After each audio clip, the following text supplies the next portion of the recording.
Y bueno, vamos a la mesa de análisis, el panorama de las pensiones y las dudas ante la incertidumbre laboral, y le damos la bienvenida en el estudio al doctor en Derecho, Hugo Morales. Hugo, gracias por acompañarnos. ¿Qué tal? Buen día, muchas gracias por la invitación. Un saludo al auditorio. Más adelante tendremos un enlace telefónico con Miroslava Sánchez, miembro de la Comisión del Trabajo y Previsión Social de la Cámara de Diputados, y le presentaremos también una grabación que hicimos el día de ayer con Pablo Velázquez, subdelegado de Conducef en Coahuila. No pudo estar presente en esta mesa de análisis por cuestiones laborales, sin embargo, accedió a participar vía telefónica en una entrevista grabada. Y la pregunta de hoy: ¿cómo avisora usted el panorama de las pensiones ante los posibles cambios derivados de la reforma laboral? Opciones que le ofrecemos en nuestro portal de Noticieros GREM, en nuestras redes sociales y en nuestro Twitter. Mejor, igual, peor, no sé, no tengo elementos para opinar. Usted tiene su punto de vista, compártalo, 711-0260, contextos@gremradio.com.mx, WhatsApp 8717-3617-99. Estamos en redes sociales como Noticieros Grem, y si quiere un contacto directo con los conductores de este programa, estamos en Twitter como @mpámanes y @lic Juan Ceballos. Y si les parece bien, empecemos con la pregunta de hoy para que nos haga el favor de responderle el doctor Hugo Morales. Hugo, ¿cómo se avisora el panorama de las pensiones ante los posibles cambios derivados de la reforma laboral? Bueno, primero que nada hay que ponernos un poquito en el contexto de que actualmente el sistema de pensiones que vivimos en el país está sujeto pues a una modificación relevante que sucedió por allá en los años 90, particularmente en el sentido de que la obligación que tenía el Instituto Mexicano del Seguro Social de que con las cuotas obrero-patronales se generara un fondo, que a la postre era un fondo común. Hay que decir que no era una cuenta individualizada, era un fondo común, y de ese fondo común pues iban pagando las pensiones de acuerdo a algunos criterios y algunas tabulaciones, ¿no? Esto pues generó que hubiera esta reforma, como lo estamos diciendo, y a partir de ahí pues hubo o hay dos sistemas operativos actualmente. Uno de ellos, que es precisamente aquel, todas las personas que cotizaron anteriormente a esa reforma y que decidieron quedarse en aquel sistema, pues siguen cotizando en esas mismas condiciones y eventualmente el día que se jubilen recibirán una pensión en los términos que estamos comentando.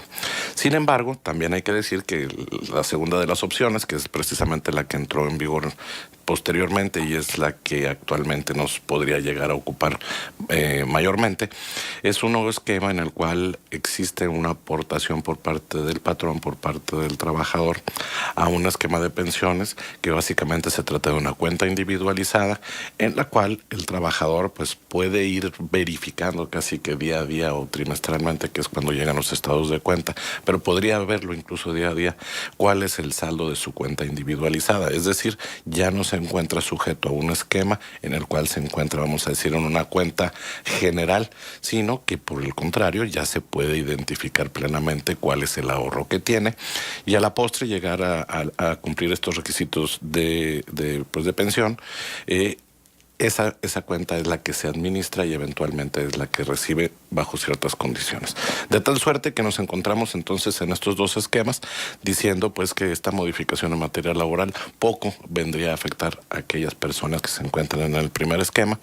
Y hay que decir que el segundo de los esquemas tampoco podría o debería ser tocado de forma alarmante para los trabajadores, partiendo ya de por sí de que se trata de un esquema pues vamos a decir, pues pobre en cuanto al respaldo que verdaderamente puede llegar a tener el trabajador cuando termine su vida laboral, considerando pues que son esquemas que de alguna suerte podrán apoyar en algo la vejez del trabajador, pero en definitiva no le garantiza una vejez digna, ¿verdad? Y bueno, simplemente contestando a la pregunta, ¿en qué tendría que afectar? Bueno, la realidad es que no tendría que afectar en gran medida el esquema de pensiones que rige actualmente en cualquiera de estas dos opciones, y por el contrario, pues más bien esperaríamos que hubiera un esquema que permitiera que hubiera mejores condiciones a lo largo del tiempo. Y en la etapa actual que estamos viviendo, ¿cuál sería la diferencia de un pensionado con el régimen de 1973 y un pensionado con el régimen de 1997 en cuanto a las percepciones. Sí, bueno, hay que decir que en el esquema anterior se generó la posibilidad de que el trabajador con las cuotas obrero-patronales se generara esto que decimos, esta gran cuenta de pensiones, y de ahí pues van pellizcándole una cantidad que le corresponde a cada uno de los trabajadores que se encuentran en este régimen, que reciben de forma mensual. Estas personas reciben de acuerdo a un tabulador, de acuerdo al número de semanas cotizadas, de acuerdo a el quantum del salario de los últimos 10 años, una cantidad fija, específica, que se puede ir incrementando de acuerdo a la inflación. Y bueno, pues estas personas reciben esta cantidad hasta el último día de su vida. Es decir, que mientras que puedan demostrar que se encuentran vivos, y esto lo digo puedan demostrar porque eventualmente tienen que presentarse en las oficinas del Instituto Mexicano del Seguro Social, en la delegación aquí de Torreón, por ejemplo, en Boulevard Independencia, con cierta regularidad, pues para demostrar que actualmente se encuentran con vida y que son derechosos de poder recibir esta pensión. No obstante, en el otro esquema que estamos comentando, pues se sujeta a una cantidad específica que puede ser recibida por el trabajador una vez que concluye su vida laboral, o bien, de acuerdo a esa cantidad, permitir que la entidad administradora de ese capital le vaya entregando una cantidad, pero sobre la base de que únicamente le responde por la cantidad del capital que ha sido individualizado en la cuenta que le corresponde. De tal suerte que el esquema anterior garantiza, en teoría, que va a recibir una persona pensionada hasta el último día de su vida, mientras que el otro esquema pues no necesariamente garantiza esta situación, ni necesariamente garantiza una pensión que sea digna. Pero para cubrir las necesidades. Si realmente podemos creer que es de por vida, o puede haber variaciones. Precisamente ese es el esquema por el cual se tuvo que cambiar el sistema de pensiones. Recordarás tú que resultaba inviable operativamente y económicamente sostener ese ritmo o ese esquema de pensiones, particularmente porque también hay que decir que las condiciones de vida han cambiado. Anteriormente pues la gente moría, vamos a decir, entre los 65 y los 70 años. Actualmente pues vemos tasas de mortalidad muchísimo muchísimo menores, con mayor edad, exactamente. Y en ese sentido también modificaba el esquema de patrocinio por parte del Instituto Mexicano del Seguro Social para poder cubrir esas pensiones, sobre todo cuando había gente que pues estaba retirando entre los 60 y los 65 años y todavía vivían 20, 25 años más, ¿no? Y en ese esquema pues resultaba inviable o insostenible económicamente. La garantía que existe pues es una garantía legal, hay que decirlo, pero bueno, también hay que decir que si algún día fuera insolvente el Instituto Mexicano del Seguro Social, no existe un respaldo que financieramente pudiera dar esas prestaciones. Pero, a ver, y luego, ¿puede haber alguna modificación en relación a los regímenes, a los regímenes de pensiones? Y que en algún momento dado lo que se había establecido deje de serlo. Es decir, no hay retroactividad de la ley. Bueno, en perjuicio del trabajador no. No, nunca. No lo debe ver. Pero sí existen algunos temas que deberían preocuparnos. Por ejemplo, hace algunos años había muchas restricciones para que los fondos de pensiones pudieran incorporar alguno de sus activos a las bolsas mexicanas de valores, por ejemplo. Hace como unos 5 o 6 años se autorizó que pudieran pues destinar una cantidad de estos fondos a la bolsa, y creo que era algo así como el 10 o el 15%, de tal suerte que permitieron pues que bursatilizar de alguna suerte también el patrimonio de sus activos, y pues en teoría darles la posibilidad a los clientes para que pues pudieran tener un rendimiento mayor. Este porcentaje no ha sido modificado sustancialmente a lo largo de los años, se ha sostenido, pero bueno, el destino y la forma de las inversiones sí es una de las cuestiones que debería ocupar más a las autoridades observantes en este sentido, porque en definitiva, en la medida que se incrementan los riesgos y pueda haber verdaderamente sí mayor utilidad, pues también hay una posibilidad de que se disminuyan ellos. Sé que tenemos que irnos a la pausa, pero déjame dejar planteada por lo menos una pregunta. Todo este esquema, porque ahora hay gestores administradores de pensiones, ¿sí? Que se dedican a revisar tu estado, el estatus de tu cotización. Y entonces te hacen una serie de recomendaciones. Inviértele tanto, no dejes de pagar, puedes renunciar, pero no tienes que dejar de invertir y de pagar eso que tú quieres para jubilarte con más dinero. ¿Eso al Estado le conviene? ¿A quién le conviene? ¿Nada más al pensionado? ¿Contesto o esperamos a la pausa? Sí, sí, adelante, adelante. Sí, Sí, bueno, contesta. yo creo que hay una cuestión que resulta muy interesante. La posibilidad de que todos los activos que se están generando a lo largo de todos estos años, de las personas que han venido cotizando, pues van generando cantidades o bolsas muy importantes, ¿no?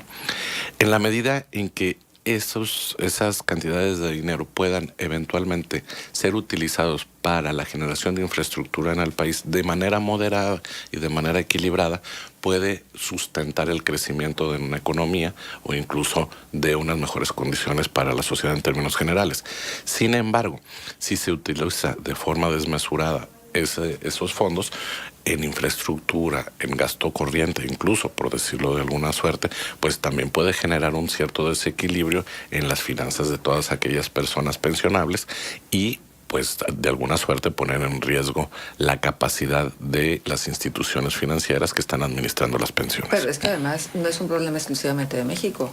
O sea, el mundo entero está sentado sobre una bomba de tiempo que se llama precisamente pensiones, porque no es un problema exclusivo de nuestro país.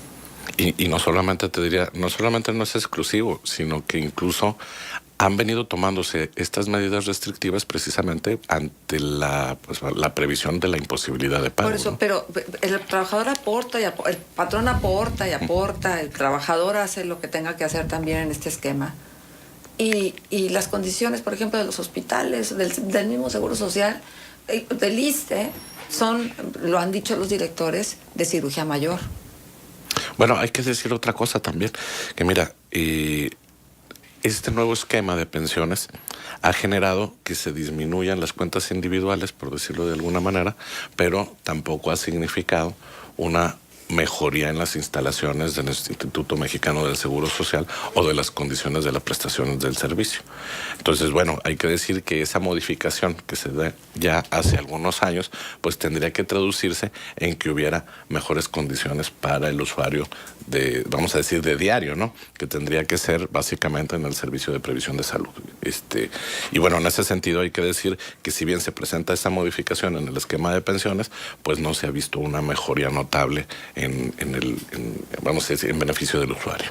Bien, son las 9 de la mañana con 19 minutos. Vamos a hacer una breve pausa y gracias a Alfredo Maínez Gil que se comunica, dice, un agradecimiento al maestro Antonio Álvarez por sus aportaciones. Les mando un gran saludo a todo el estudio. Tenemos otra pregunta también que hace un radioescucha a Hugo, pero la plantearemos luego del paréntesis comercial. Siga con nosotros.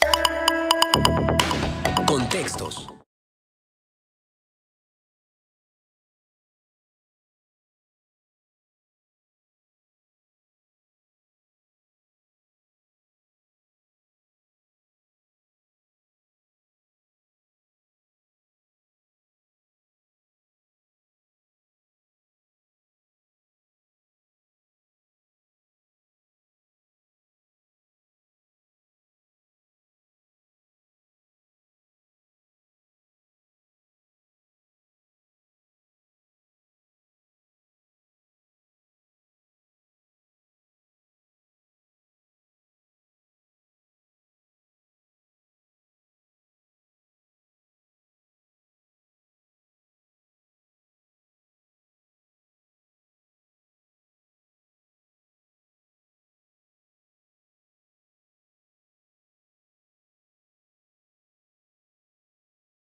Y las dudas ante la incertidumbre laboral.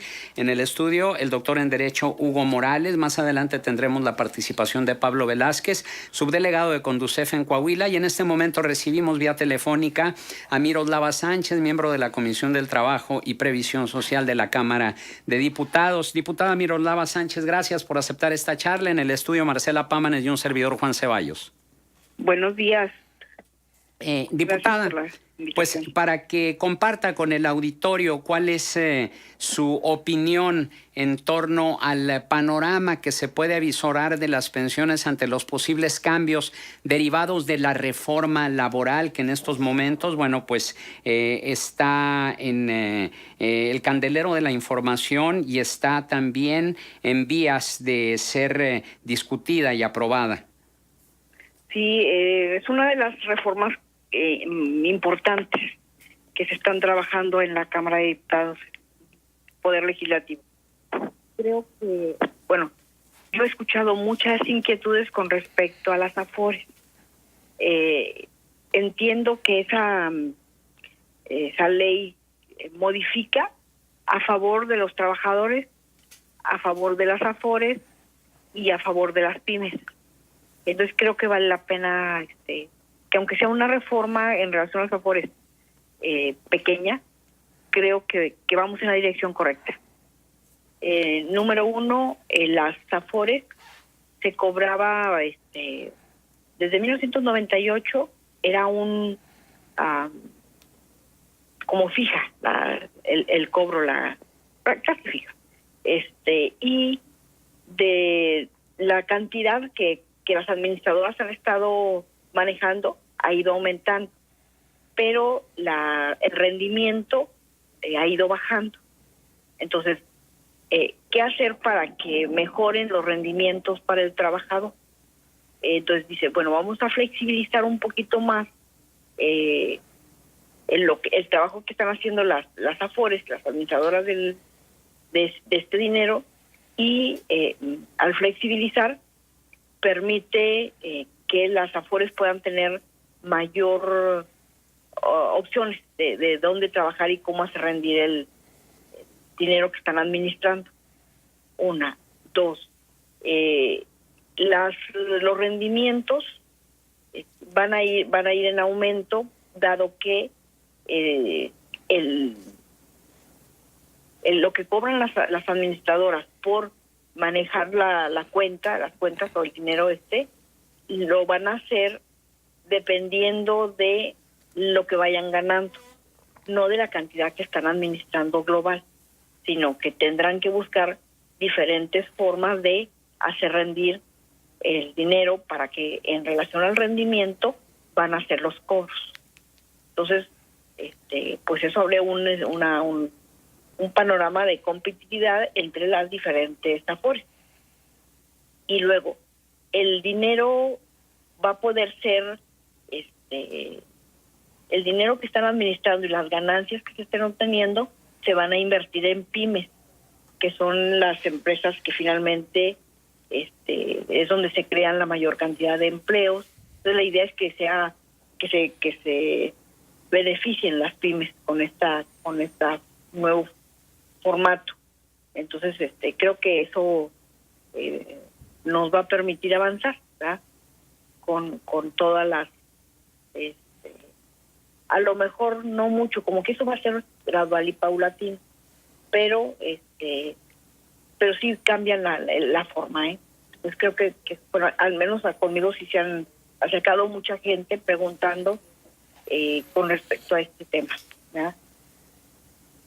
¿Hay la posibilidad, diputada, de que se incremente el tiempo laboral de los trabajadores? Es decir, en la actualidad la pensión parte con el 100% a partir de los 65 años, pero se habla de la posibilidad de incrementarlo a 68 años en principio y llegar hasta los 70 años. ¿Qué hay al respecto, diputada? Hay esa propuesta, ¿verdad? Pero yo creo que no creo que vaya a pasar, ahorita no estamos en esa dinámica de verlo que aumente hasta 68, 70, ¿verdad? Creo que no es por ahí, por lo menos no en lo general, ¿verdad? Eso es una. La otra es que los trabajadores van a poder estar haciendo aportaciones voluntarias el que pueda y quiera, y lo que pasaba antes es que no podían los trabajadores retirar su aporte voluntario sino hasta después de el tiempo largo, ¿verdad? Y lo que se está proponiendo es que pueda retirarse. Es un ahorro voluntario, yo debo tener la posibilidad de si lo necesito, lo pueda recurrir a ese dinero que tengo ahorrado de forma voluntaria. ¿Qué más puede ser importante? Lo del outsourcing, ¿sí? Creo que ahorita no vamos a tocar todavía lo del outsourcing, que es uno de los temas como complicados ahorita. Se va a dejar para un segundo tiempo, entiendo, porque eso tiene que quedar muy, muy claro. Las outsourcing no ha sido algo que beneficie a los trabajadores, para nada. Ahora, diputada, ¿qué posibilidades hay de que se dé un aumento de las aportaciones tanto de los obreros, de los empleados como de los patrones?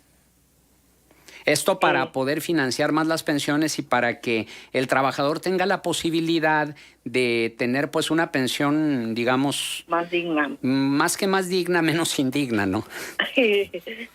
Bueno, sí hay posibilidades, pero también lo cierto es que la gente, la ciudadanía hoy por hoy, con lo que vive, pues vive más, ¿verdad? Entonces, si le quitamos un porcentaje más alto, va a tener mayores dificultades, sí va a tener más ahorro, pero va a vivir en malas condiciones. Entonces, yo pienso que lo ideal es que el dinero que llegue, o con mucho, debe de ser eficientado, debe de buscarse que rinda más, y eso les va a tocar a quienes están administrando las aportaciones. Pero dentro de la reforma, ¿se tiene previsto un incremento de estas cuotas obrero-patronales o no? No. No hay. No. Uh-huh. Muy bien, Miroslava Sánchez, miembro de la Comisión del Trabajo y Previsión Social de la Cámara de Diputados, nuestro agradecimiento por su participación aquí en Contextos. Gracias a ustedes. Buenos días. Tenemos mucha participación del auditorio. Dice, felicidades de primer nivel del panel. Agregaría, el futuro cercano del sistema de pensiones está sumamente complicado y comprometido, no solo por las instituciones públicas, IMSS, ISSSTE, etcétera, que tienen limitaciones en valores de cotización.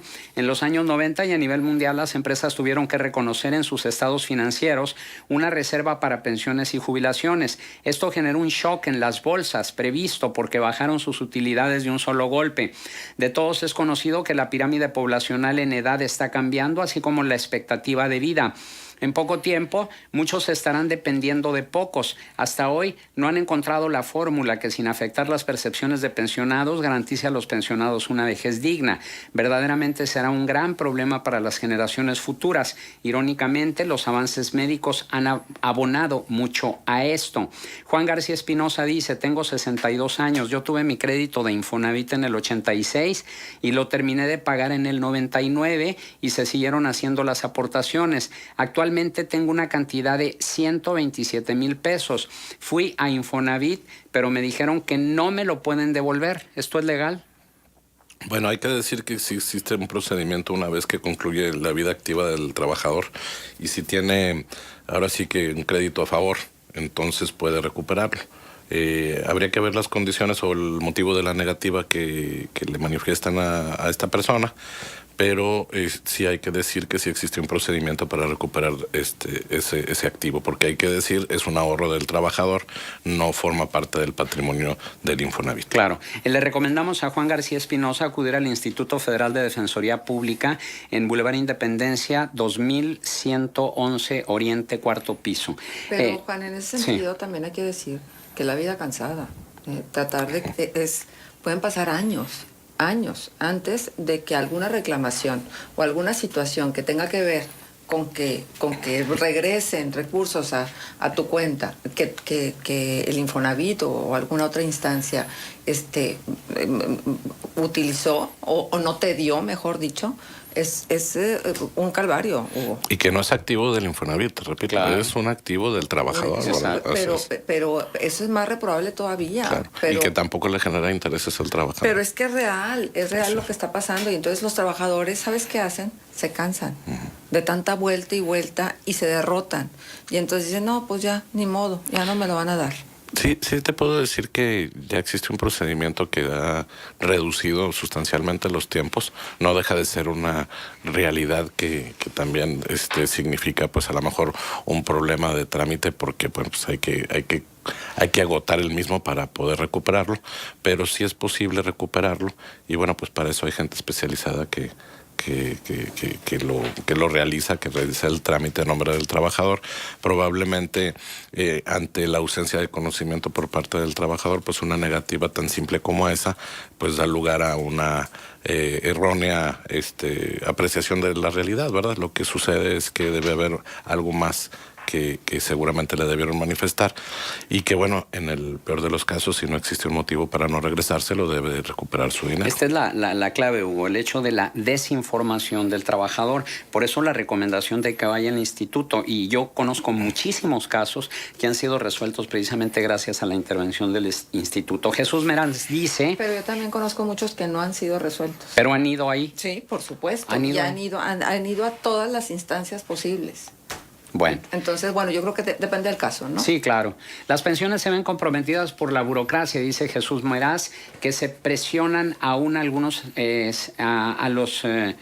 se pensionan, aún algunos a los 25 a 35 años de servicio. Iniciaban su vida laboral a los 23 y a los 50 a pensionarse con unas cantidades incluso mayores a lo que ganaban laborando. Conozco muchos que sin ser maestros o burócratas obtuvieron una pensión por el simple hecho de tener parientes en los sindicatos o las altas esferas burocráticas. Y el otro extremo, personas que toda su vida han trabajado y ahora no tienen ya ni seguro popular. Eso sí molesta, dice Jesús Meraz. También preguntan por WhatsApp, ¿puede el invitado aclararme si una persona como trabajador soltero, jubilado, si muere, puede dejar la pensión que corresponde a la esposa, a la mamá o a algún hijo mayor de edad, ya que no está casada pero es madre soltera?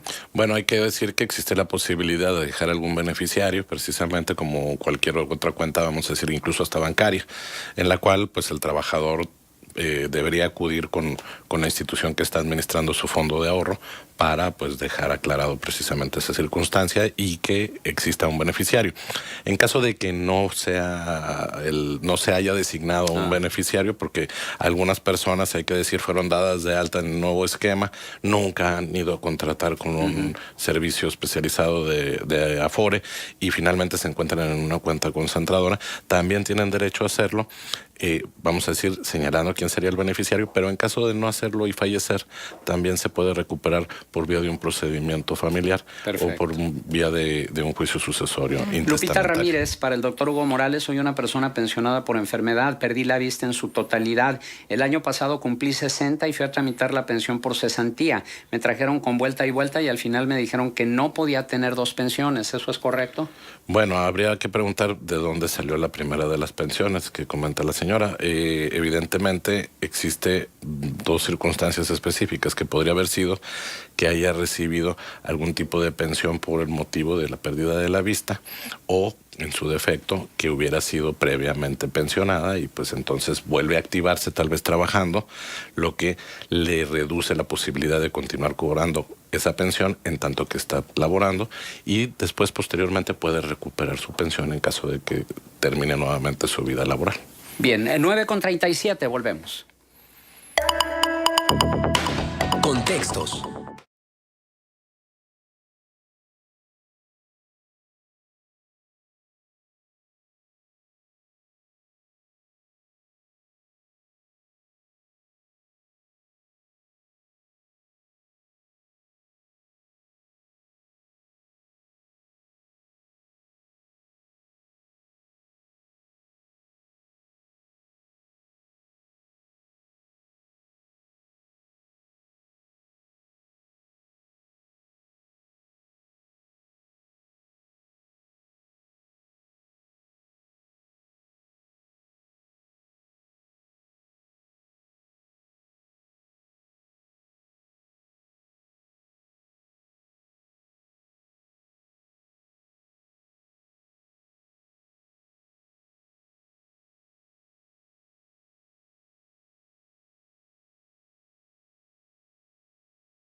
Y tenemos en la línea telefónica a Pablo Velázquez, subdelegado de Conducef en Coahuila. Pablo, gracias por aceptar esta charla aquí en la mesa de análisis de contextos.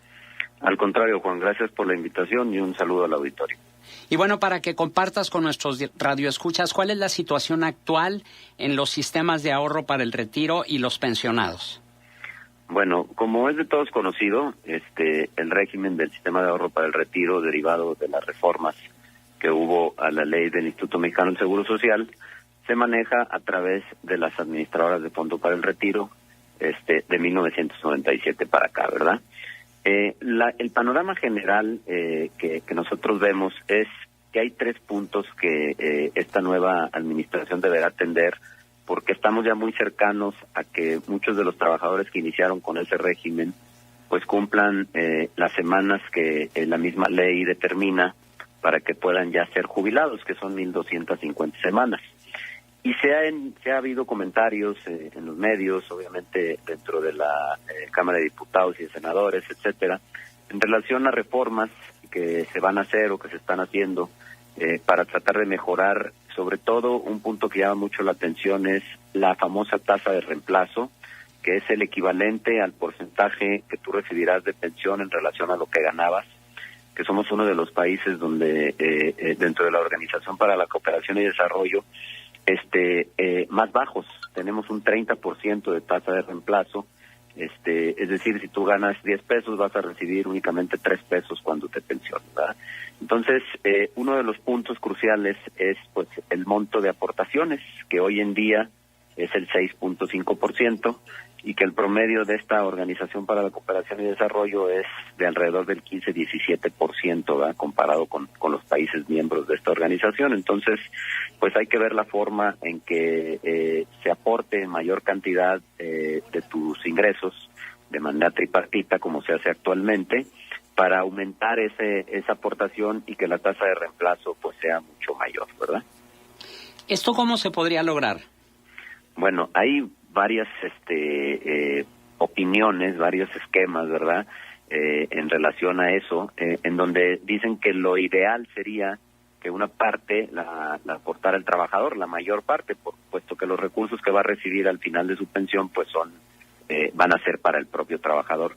Pero también habla de que el patrón y el gobierno le entren con otra parte y que las aportaciones que realice tanto el patrón como el trabajador puedan llegar en su momento a ser incluso hasta deducibles, ¿verdad?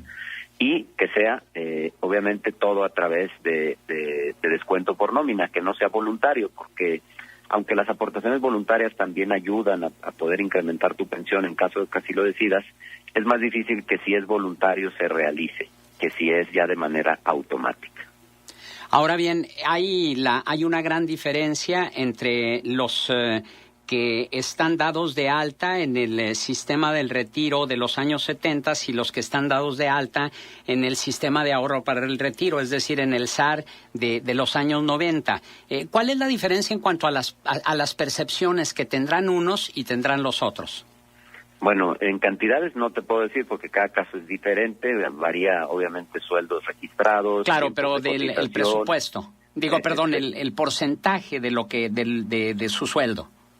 Te repito, va a variar mucho en relación al tiempo que tengan cotizado y al salario que tenían. El porcentaje puede llegar al 100% siempre y cuando la pensión sea por vejez, no por cesantía.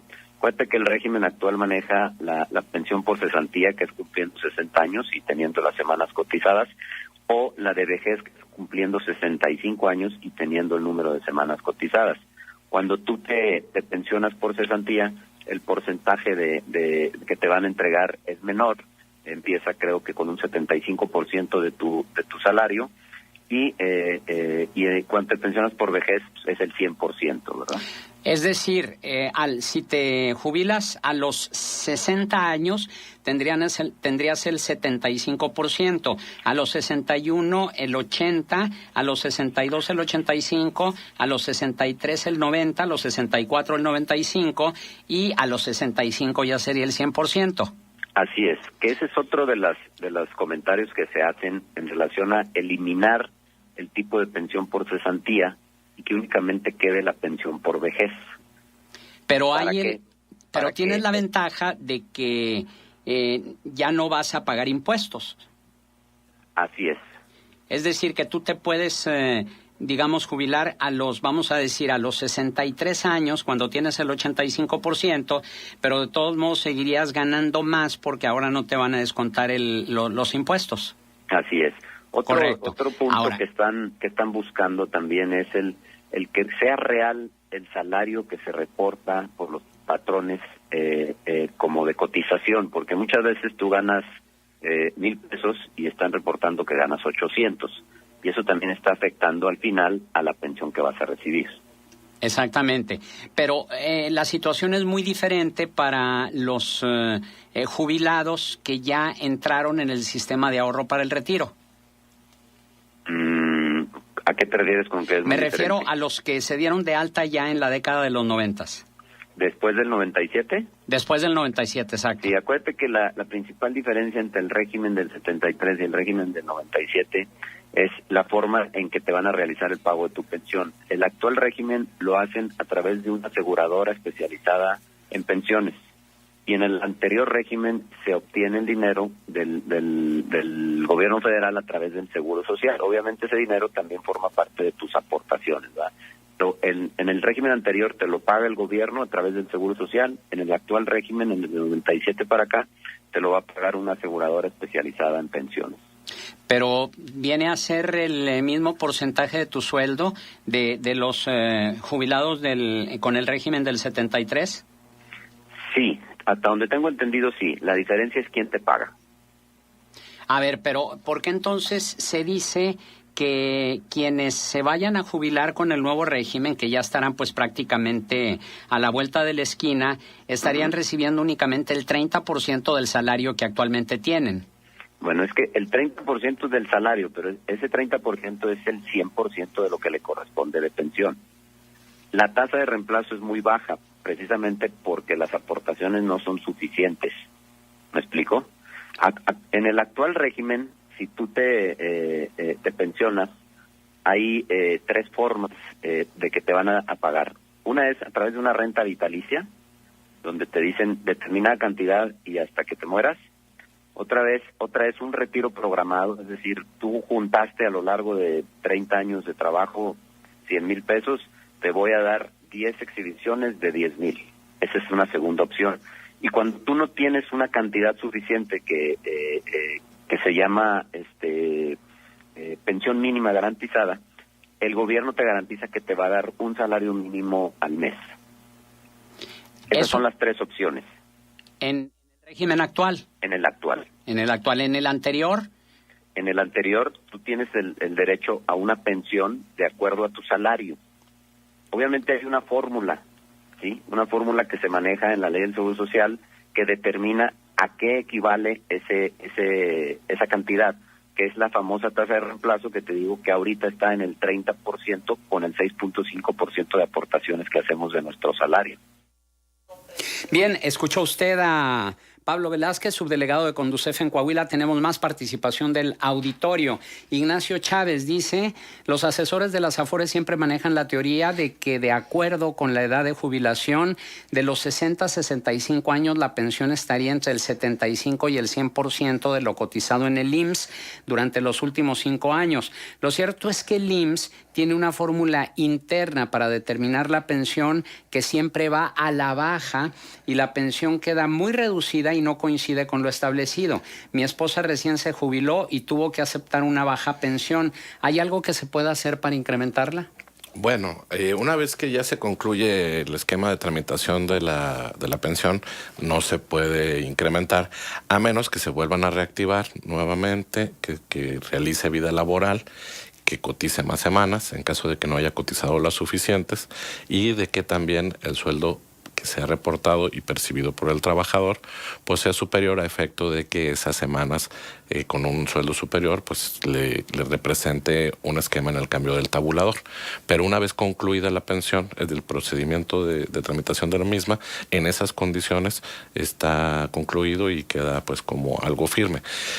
Insisto, cuando se refiere a la ausencia de semanas cotizadas, el trabajador puede seguir cotizando aunque haya cumplido la edad mínima de pensión, en este caso, y aunque tenga 66, 67 años, pudiendo laborar, pues podría seguir acumulando semanas y también incrementar la base del salario.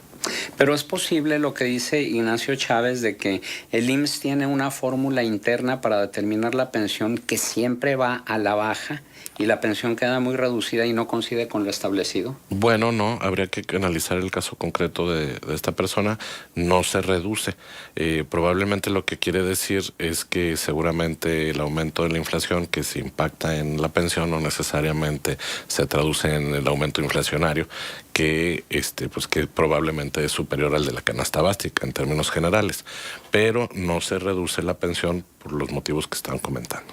Aurelio Gómez también se comunica y dice: un abogado me comentó que había la posibilidad de que yo hiciera aportaciones al seguro, tenía que darme de baja con el patrón en el que estoy y en un esquema en el que yo aportaría a lo largo de 5 años una determinada cantidad y podría recibirme con el tope, podría recibir mi jubilación con el tope más alto. ¿Qué hay de eso? Bueno, hay que decir que sí existe un esquema legal de aportaciones voluntarias, pero que también hay que decir está sujeto al número de semanas que previamente haya cotizado esta persona. La idea de ese tipo de esquemas es que para las personas que no hayan alcanzado a completar el número de semanas suficientes para pensionarse con el 100% de lo que podrían llegar a tener derecho, pues se ajusta este esquema. Es decir, aquellas personas que nunca cotizaron no pueden ajustarse a este esquema de aportaciones voluntarias, porque en el mejor de los casos pues estaríamos hablando de 10 años de aportaciones o 5 años y no necesariamente del número de semanas que son necesarias para la cotización sobre el esquema máximo. Pero alguien que ya tenga más de 500 semanas cotizadas, pero esté recibiendo un sueldo muy bajo. Vamos a ponerle el ejemplo. Bueno, primero, hay que decir que la base es, para poder sacar la pensión, se ajusta sobre las últimas 500 semanas cotizadas. Sí.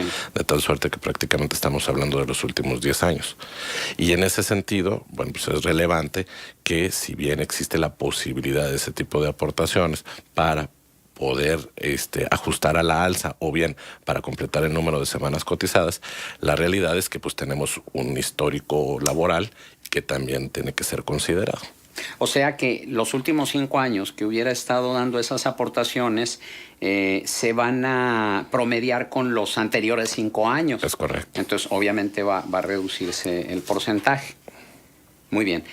Tenemos esta otra pregunta. Dice: yo entré con el esquema del 97 y tengo apenas 120 semanas cotizadas. ¿Cómo voy a jubilarme? 120 semanas cotizadas, pues ha de ser algo así como dos años laborando activamente. Y ese esquema, ya estando en el nuevo sistema, hay que decir que genera una subcuenta, que es precisamente la de ahorro para el retiro, y esa subcuenta puede ser consultada directamente con la institución financiera que está administrando su fondo de ahorro. Determinar cuál va a ser esa cantidad es complicado sin mucha información que no nos hace llegar aquí el trabajador, porque tendría que decirnos, bueno, no solamente el número de semanas cotizadas, cuánto es lo que ha ganado efectivamente, y bueno, verificar que efectivamente ese sueldo corresponda con el reportado ante el Instituto Mexicano del Seguro Social y que verdaderamente se traduzca en un impacto positivo en su cuenta de ahorro para el retiro. Pero básicamente, teniendo en cuenta esa información, es que se puede sacar bien, por WhatsApp, muy buen programa de pensiones con Hugo Morales, muy bien explicado. Felicidades, fuerte abrazo a todos. Tenemos más preguntas del auditorio, lo que no tenemos ya es tiempo, pero la recomendación es que acudan al Instituto Federal de Defensoría Pública en Boulevard Independencia 2111 Oriente, 4º piso. Ahí reciben toda la asesoría que requieren. También pueden acudir, en cuanto al sistema de ahorro para el retiro, pueden acudir a la CONDUCEF, que es la Comisión Nacional para la Defensa de los Usuarios de Servicios Bancarios y Financieros, con Pablo Velázquez, su delegado de CONDUCEF en Coahuila. Y Hugo Morales, muchísimas gracias por tu presencia. Por el contrario, y muchas gracias por la invitación. Nos vamos, Marcela. Pues sí, qué lástima que no duran más estos programas, porque la verdad es que con Hugo podríamos quedarnos aquí toda la tarde escuchando las preguntas y escuchando sobre todo las respuestas. Muchísimas gracias, que descansen, que tengan un buen fin de semana.